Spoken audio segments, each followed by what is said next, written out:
What is up, you guys? My name is Sampson and you're watching the Radiant Beauty Sampson channel.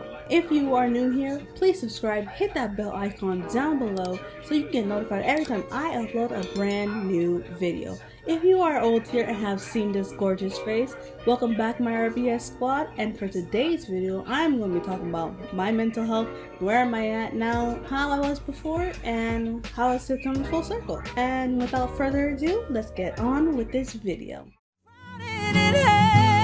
Say never again.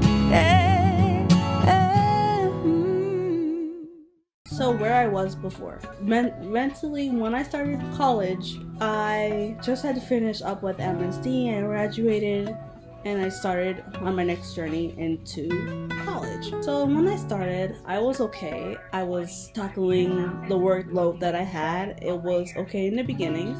But then when I started getting into my media and communications program that I was in, it became tougher. It was hard enough for me to balance the schoolwork then, because it started to get more and more. And then I also had professors who weren't really treating me as my other classmates would, and it took a toll on me. It really kind of hurt me personally. A lot of the comments I used to get from my professors and stuff, I just kept going through the process of trying to figure out, okay, this is what I have to do for this schoolwork and this is what I have to do for these assignments. How am I going to tackle it all? So I had to first get organized. Of course, I had to make calendars and all that stuff. It wasn't fun, but it helped me. And I started taking notes and stuff. And then it just became too much. I had to deal with family issues, which just made it worse. And I was more focused on the family stuff than my schoolwork. And then I was still having to deal with that same professor that kept hating me. It just kept hurting me. She just made me feel like I wasn't worth something. She just kept hurting me and saying nasty things to me. I never really did anything to her. I just kept doing my work and stuff, but it was never enough for that professor. And then going through the family issues I was going through and telling her that I was going through things, but she didn't care, and she was very nasty to me and stuff like that. So that even hurt me even more, and it made me feel like that I wasn't worth something. And then also what I went through as a child as well hurt me even deeper. I was sexually hurt as a child when I was about 8 years old.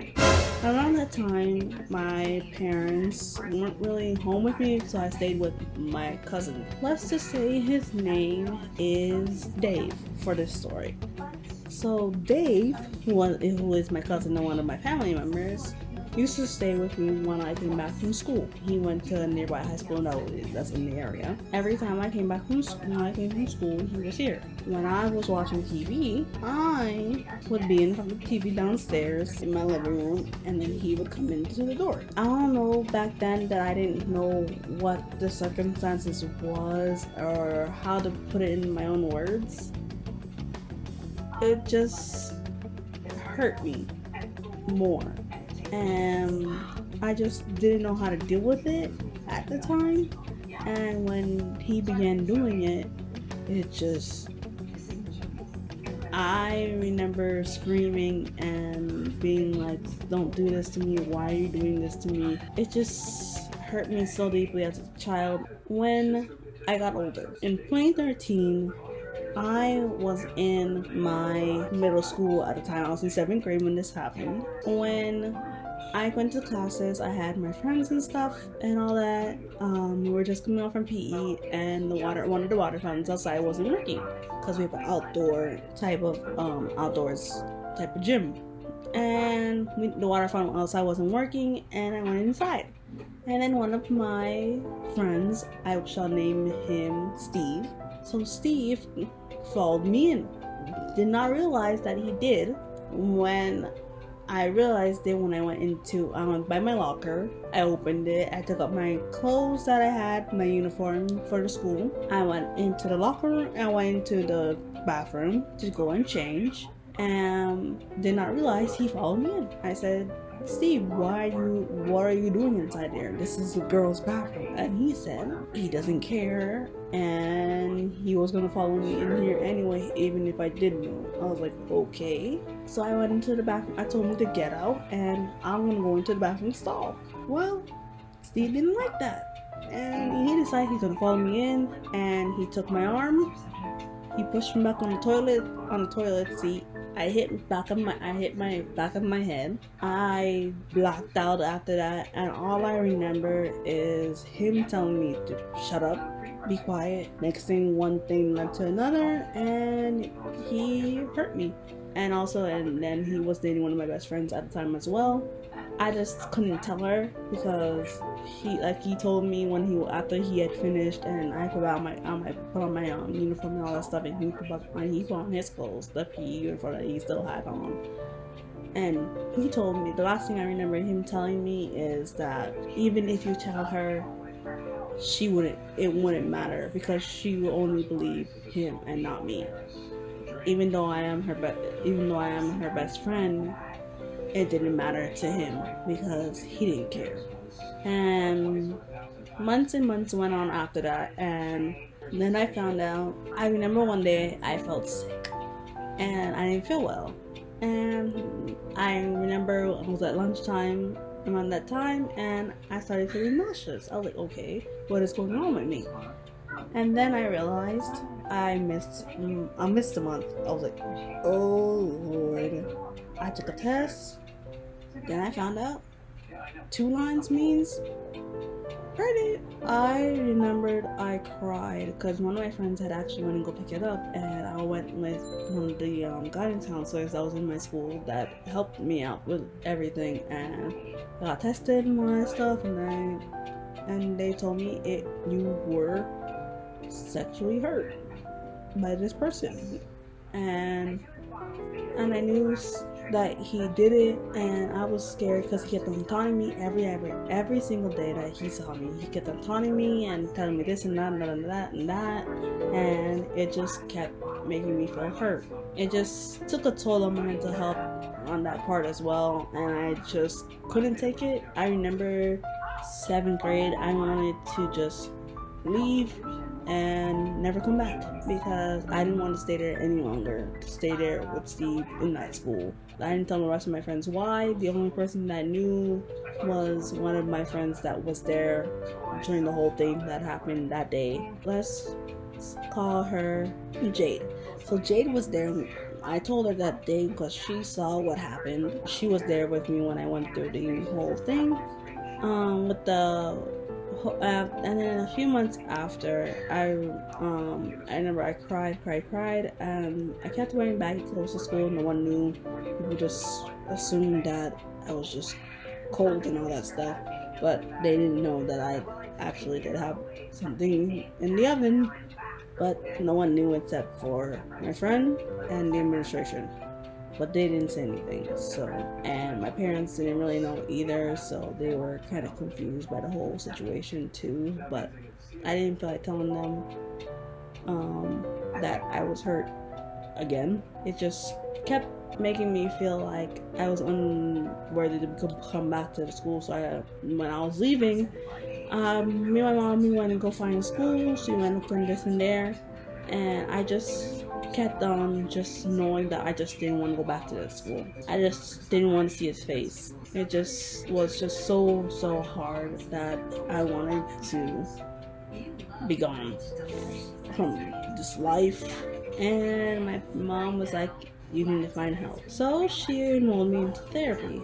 It just made me feel a lot better to talk to somebody other than my parents about what happened, and we kept everything confidential. The last day of therapy, I remember they told us to write letters to each other, to ourselves, and telling what we would say to the person that hurt us, what we would say. Since I had 2 people that hurt me in different time zones, I had to write 2 letters. I remember the letters, and one of them, both of them said, one of them said, because the teacher gave us a little thing to say, that was,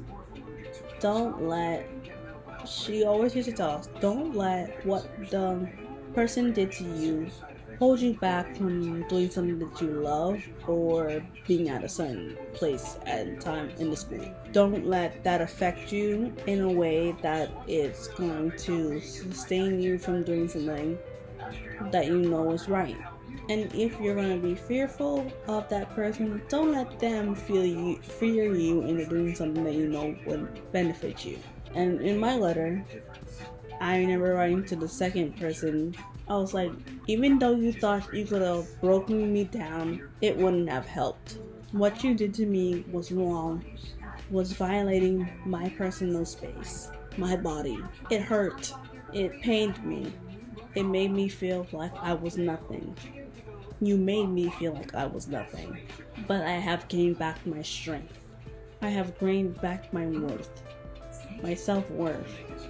And I'm not gonna let any other day or time or year or months go by without not telling you that your words are not gonna sustain me from not doing something that I love, where I want to be, because I love my friends, my family, and everything else. And I remember that I went to one of the teachers that was in the church, and I told them, and they said, don't let that fear of what that person did to you shield you back from anything. And don't be fearful to go back to the school. If you're wondering what happened with the baby, after 5 to 6 months into it, I found out it was a girl that I was having, but it didn't go all the way through. Because then I know one day that I woke up, I got my my monthly thing, and when I went back to the doctors, they didn't see it again. So that basically meant it was gone, and it died.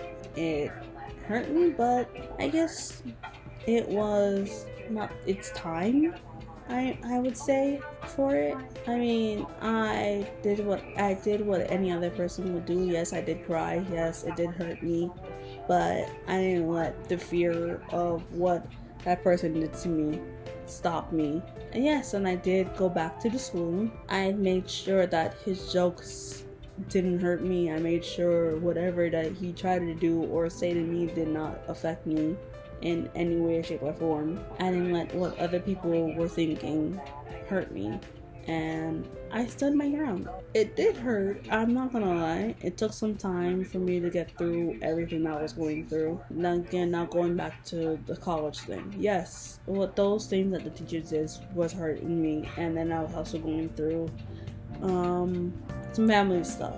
And I'll talk about that in a later video, so you guys can understand what I'm talking about. Where my mental health is now, I would say that I'm doing a lot better. I mean, I'm still processing what I went through with that family member that I lost. It hurts, but I'm getting through it. And if you or someone you know that has gone through what I gone through, don't be afraid and don't be scared. You are not alone. You don't have to be scared. Yes, it is scary. I'm not gonna lie to you. Yes, you think that people who haven't gone through it doesn't understand, but victims do. And if you need help, or anybody that you know needs help in any other way, I'll leave links into a hotline so you can help those anonymous people. It is anonymous, and those people who need help will find help. And I'm also going to be donating to the Me Too movement and other victims of sexual abuse who have gone through the same stories that I did. And if you are going through it, you are not alone. There are resources and people to help you with your help. And if you or someone you know also who is thinking of suicide and thinking of doing harm to themselves, I'm going to leave links below for anybody or you or for somebody to get you help, because help is here. Because I know what the struggle was for me to go through that, and it was hard. Thank you for listening to my story. Thank you for wanting to listen to what I have to say. I greatly appreciate you guys. I love you, and I'll see you in the next one. Bye, my radiance.